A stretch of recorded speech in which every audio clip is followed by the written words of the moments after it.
बदल जाओ वक्त के साथ या वक्त बदलना सीखो। बदल जाओ वक्त के साथ या वक्त बदलना सीखो। मजबूरियों को मत कोसो, हर हाल में चलना सीखो।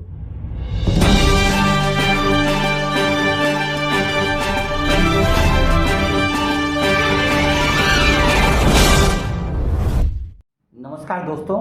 आज मैं इस समय हूँ तेलपुर भोगपुर में और इस क्षेत्र के एक सोशल वर्कर रहे हैं श्री सत्य प्रकाश तिवारी जी, जिनको हम सतीश भाई जी के नाम से जानते हैं, और उन्हीं के पुत्र संजीव तिवारी जी हमारे साथ हैं।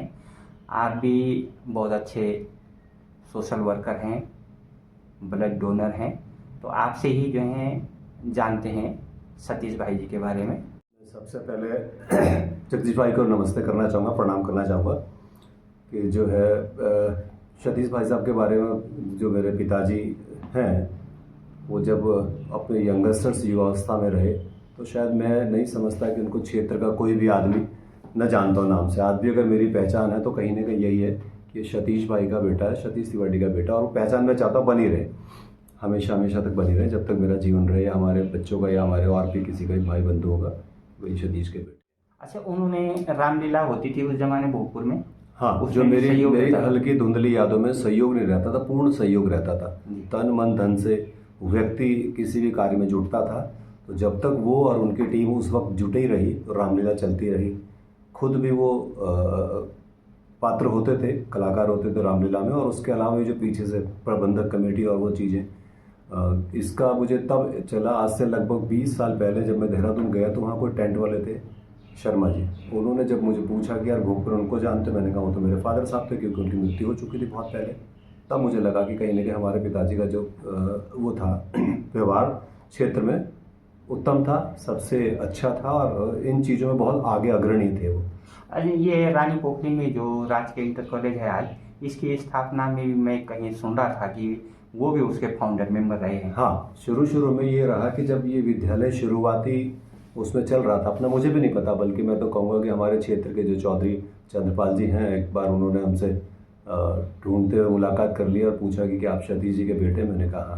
तब उन्होंने बोला कि मैं आपको एक तस्वीर दूंगा, शायद अपने पिताजी को पहचान जाओगे। तब उससे मुझे पता लगा कि हमारे फादर साहब ने भी जो शुरुआती जो दौर था विद्यालय का, आज जो राजकीय इंटर कॉलेज रानी पोखरी के नाम से जाना जाता है, उसमें हमारे पिता भी अध्यापक भी रहे, और शुरुआती टीम में उस समय रामेश्वर भट्ट जी जो थे, बहुत बुजुर्ग क्षेत्र के जानकार, उनका साथ रहा, और मनवाल जी जो फाक्सी से अध्यापक थे। बाद में हालांकि ये सभी सरकारी अध्यापक और सरकारी विभागों में चले गए, और इस तरीके से उस विद्यालय की स्थापना हुई। आज वो राजकीय इंटर कॉलेज रानी पोखरी हजार बच्चों को पढ़ा चुका। मैं भी उसी विद्यालय का बच्चा रहा, लेकिन मुझे तब ये बात पता नहीं, कुछ अभी आप ब्लड डोनेट भी करते हैं, कितनी बार कर दिया लगभग आपने? ब्लड डोनेट मेरा एक वो रहा कि मैं जब देखता था कोई अच्छा काम कैसे करें, इंसान व्यक्ति तन मन धन से कुछ न कुछ करता रहता है।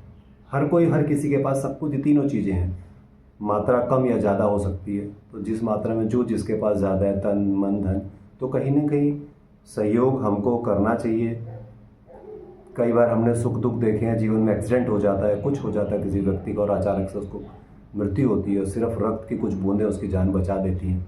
उस स्थिति में आपका जो रक्त है आपके शरीर में जो प्रवाहित होता है, कहीं ना कहीं अगर आप उसको डोनेट करके रखते हैं, दान करके रखते हैं रक्त बैंक में, ब्लड बैंक के अंदर, तो उस व्यक्ति को काम होता है, उसकी जान बच जाती है, और वो आपको दुआएं देता है, उसके परिवार आपको दुआएं देते। तो इसी तरीके से जिस व्यक्ति का एक्सीडेंट हो, जो व्यक्ति ठीक हो, उसके लिए भी, आप सबके लिए भी, मेरे लिए भी कहीं ना कहीं ये इंस्पिरेशनल है।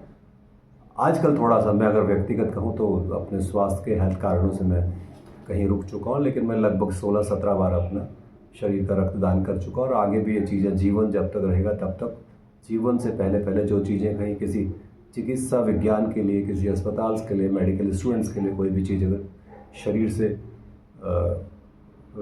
काम आती हैं और विज्ञान आगे बढ़ता है, समाज के लाभ में, राष्ट्र के लाभ में विज्ञान का योगदान रहता है, तो हम अपना पूरा शरीर भी मृत्यु के बाद दान कर सकते हैं। ऐसा हमने भी किया है। आपने दैनिक जागरण में भी जो है पहले जो पत्रकारिता की है, तो उस समय भी आपने बहुत सारी क्षेत्र की समस्याएं उठाई हैं। हाँ, बहुत पहले, आज से बहुत पहले रहा है, लगभग 2 दशक पहले हो गया जी। मतलब ये रहता था कि अगर क्षेत्र के अंदर, मुझे याद है ये जो अपनी नहर है सूर्यधार से लेकर जो घमंडपुर और डांडी तक जाती थी, एक बार नहर सूख गई थी। तो कहीं ना कहीं उसमें हज़ारों एकड़ ज़मीन थी और वो एक बिल्कुल सूखने के कगार पर खेती आ चुकी थी। तो मैं उस समय लिखा करता था फ्रीलांसर दैनिक जागरण अमर उजाला के लिए। तो मुझे आज भी याद है कि उस समय जब लिखा था कि ये क्षेत्र कैसा, यहाँ के पशु पक्षी और ये जो भी व्यवस्था कृषि की ख़त्म होने वाली है, तो रात दिन स्पेशल इंजीनियर विशेष रूप से लखनऊ से चले थे और देहरादून डेरा डालकर, बल्कि मुझे आज भी याद है उन्होंने वहीं सूर्यधार में डेरा डाला था और नहर को शीघ्र जितनी जल्दी हो सकता था ठीक करवाया था, चालू कराया था, ताकि समय पर पानी मिल सके, खेत को लोगों को पीने का पानी मिल सके, पशुओं को उनकी जीवन मिल सके, ऐसी व्यवस्था कराने में योगदान रहा। इस प्रकार से और भी थी कई सारी चीज़, छोटी छोटी याद है मुझे। हमारे नथु भगत जी होते थे, उनके विषय पे भी लिखा था उन्होंने, कपड़ा बेच के उन्होंने जीवन भर जो अपना पूरा उन्होंने जीवन भर काम करा। और जब आखिरी में थोड़ी जो पूंजी कमाई तो उनको था कि मैं भागवत कथा कराऊँ, तो बल्कि सामने हमारा खेत था, हमारी जगह थी, वो हमने उन्हें उपलब्ध कराई और उन्होंने कथा कराई अपने अंतिम समय में और समाज को एक संदेश दिया उस भागवत कथा के माध्यम से। तो पहली बार मुझे याद है हमने वही बड़ी कथा देखी थी क्षेत्र में जो नथु भगत जी ने कराई, वो था। इस तरीके से रामचंद्र जी अपने एक वो थे यहाँ क्षेत्र में, कुमार जी, उनको बचपन में सब लोग दादा बोलते थे, और वो घड़े, पूजा के दिए, दिवाली में सारी चीज़ें, मिट्टी के जितने बर्तन होते थे वो दिया करते थे। लेकिन एक दिन उनको काम करते करते उनका जो मठ खुदाना था, उनका जो मिट्टी जहाँ से लेकर आते थे, वो पूरी मिट्टी का मठ खुदाना ही उनके ऊपर गिर पड़ा। तब याद है कि वो उस समय लिखा गया था कि भाई क्या कहते हैं उसको, कि आखिर कुमार की मिट्टी कुमार की। आंदोलन के दौरान आप भी उसमें सक्रिय रूप से भागीदारी की आपने? मैं उस वक्त, मुझे याद है अच्छे से कि मैं यहाँ अपने क्षेत्र में भी था, जनपद देहरादून में, लेकिन मैं उस समय सरस्वती शिशु मंदिर साहिया जो चक्राता क्षेत्र में पड़ता है, और जब वो आंदोलन चल रहा था तो उसने पूरे हमारे क्षेत्र में और उत्तराखंड के अन्य जिलों में, क्षेत्रों में खूब तेज गति पकड़ी थी। लेकिन वहीं जौनसार बाबर क्षेत्र में इस बात को लेकर बिल्कुल शून्यता थी। उन दिनों पे हमने वहाँ पर तत्कालीन उस समय जो थे भगत सिंह कोश्यारी उत्तरांचल उत्थान परिषद के अध्यक्ष थे, उनकी अध्यक्षता में कुछ पुस्तकें छपी थी, लगभग 4 से 5 हज़ार। वो हमने सैकड़ों गांव में वितरित करवाई, जिसमें लिखा था उत्तरांचल क्यों, एक विषय दिया था और लिखा गया था क्यों, वो बांटी थी। प्लस उस समय हमने आमरण अनशन सैया में किया, और जब हमने शुरू किया तो तब वो एक जन जागरण का रूप उस जौनसार क्षेत्र में बना। आज भी मुझे वहाँ के वर्तमान में जो मेरे उस समय युवा साथी थे, अच्छे से जानते पहचानते, उनको याद है। बल्कि मेरे स्थानीय छात्र दोस्तों ने भी मुझे कहा कि कहीं ना कहीं भाई तो उस आंदोलन में रहा होगा तो उसका लाभ ले ले। अब मैंने कभी उस तरीके से उस आंदोलन को देखा नहीं कुछ वो हो करके, तो इस प्रकार से हमने आमरण अनशन करा। फिर वहाँ स्कूल कॉलेज वगैरह जब हमने शुरू पूरे जौनसार क्षेत्र में हमारी वजह से बंद करवाने शुरू हुए, चीज़ें हुई, और वो करते करते जिस दिन हम दिल्ली चले गए थे, पता चला कि उत्तराखंड राज्य बन चुका। दिल्ली में भी लगे रहे उत्तराखंड राज्य में, जो हमसे बन पड़ा था।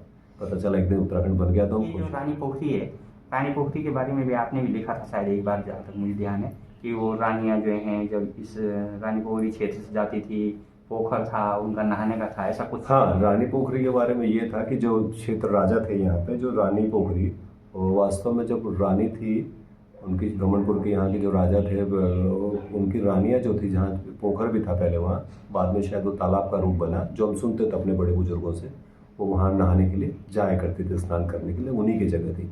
उसी की वजह से इस नाम का रानी पोखरी कहलाया। इसी तरीके से भोगपुर का भी था, सारंदर वाले का, सारंदर के नाम से हमने सुना कि एक ऋषि थे, श्रृंग कोई ऋषि थे करके सारंदर, उनके नाम से उस गाँव का नाम पड़ा सारंदर वाला। कोई आए होंगे किसी जमाने में करके, अपने बुजुर्गों से सुनते थे जी।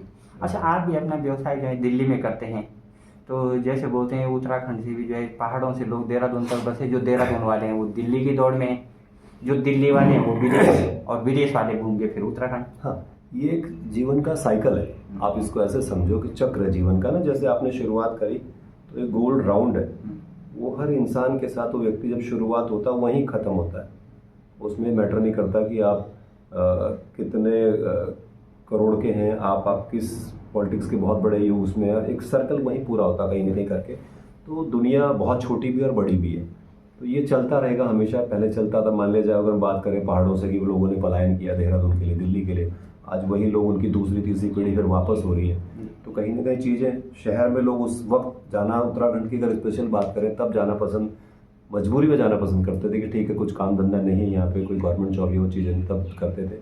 आज उत्तरांचल उत्तराखंड बना तो कुछ जॉब्स तो हैं, कुछ सरकारी मिली होंगी, कुछ प्राइवेट्स मिली होंगी, और दूसरा अब उत्तराखंड का जो है इस समय जो पहचान बन चुकी है एक टूरिज़्म के उसमें, तो लोग सारे के सारे वो दिल्ली से या बॉम्बे से और अन्य शहरों से उत्तराखंड की तरफ भागना ऐसा ही लग रहा है कि पूरा उत्तराखंड तो जो है लोकल लोगों से खाली हो गया है और बाहर से लोग यहाँ बस गए हैं। इसमें भी काफ़ी ऐसा लग रहा है कि आने वाले समय में तो काफ़ी द्वंद्व जो है आपस में जो है हो जाएगा, ऐसी परिस्थिति में जैसा ये हो सकता है। ये इसलिए कि अगर हम देखें कहीं ना कहीं जब हमारा उत्तराखंड बना 2000 में और राजधानी देहरादून बनी, तो देहरादून तो पहले से ही लोड लिए हुए था, वजन उसके पास काफ़ी था। अगर मैं पूरे उत्तराखंड के ऐसे समझने का प्रयास करता हूँ कि केदारनाथ, बद्रीनाथ, गंगोत्री, यमुनोत्री लास्ट मान लेता हूँ इनको, और ये मुंशियारी वगैरह इस तरह का जो पिथौरागढ़ के जो जनपद अल्मोड़ा के, तो वहाँ के जो सुदूर ग्रामीण क्षेत्र है, दूर दराज से, मान लिया अपने मेरे उत्तरांचल या उत्तराखंड के टिहरी के डिस्ट्रिक्ट के उत्तरकाशी की बात करूँ, तो मैं समझता हूँ कि उत्तराखंड बनने के बाद अधिक से अधिक लोग पलायन करके देहरादून शहर, हरिद्वार, ऋषिकेश या इन जगहों पर रहना पसंद करते हैं, चाहे वो पढ़ाई के लिए कर रहे हो, चाहे वो चिकित्सा सुविधा के लिए कर रहे हैं, चाहे वो नौकरी के लिए कर रहे हो। तो ये बड़ा विषय है कि ये कैसे होगा अगर हम मूल जो हमारा उत्तराखंड है, जो दूर दराज बहुत दूर गाँव में बैठे हैं लोग, और वो इस चीज़ को लेकर देहरादून की तरफ सब आने लगेंगे या सारे यहाँ बस जाएंगे या सारे रहने लगेंगे, तो मुश्किल हो जाएगा। हमारा पूरा उत्तराखंड उसका जो मूल है समाप्त हो जाएगा। तो कहीं ना कहीं सरकार को, समाज को या किसी भी चीज़ को आगे आके उस मूल जो हमारा वो है, अगर हमारे कोई गांव उत्तराखंड के दूर है या गांव है, तो उनको वह सुविधा, उनको पढ़ाई, उनके एजुकेशन, उनका मेडिकल कुछ इस तरीके से हो कि उनको जाना न पड़े, या कुछ कंडीशंस लगाई जाएगी, भाई आप गवर्नमेंट जॉब में या प्राइवेट में अच्छे, तो अपने क्षेत्र का वो करें।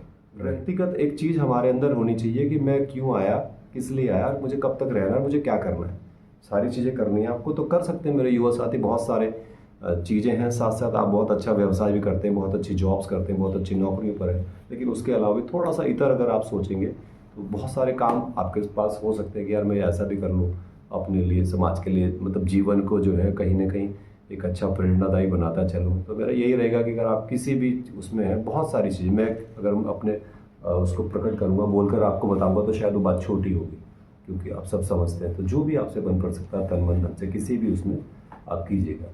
ठीक, तो अच्छा धन्यवाद संजीव जी। आपका ही बहुत बहुत धन्यवाद, नमस्कार, थैंक यू वेरी मच।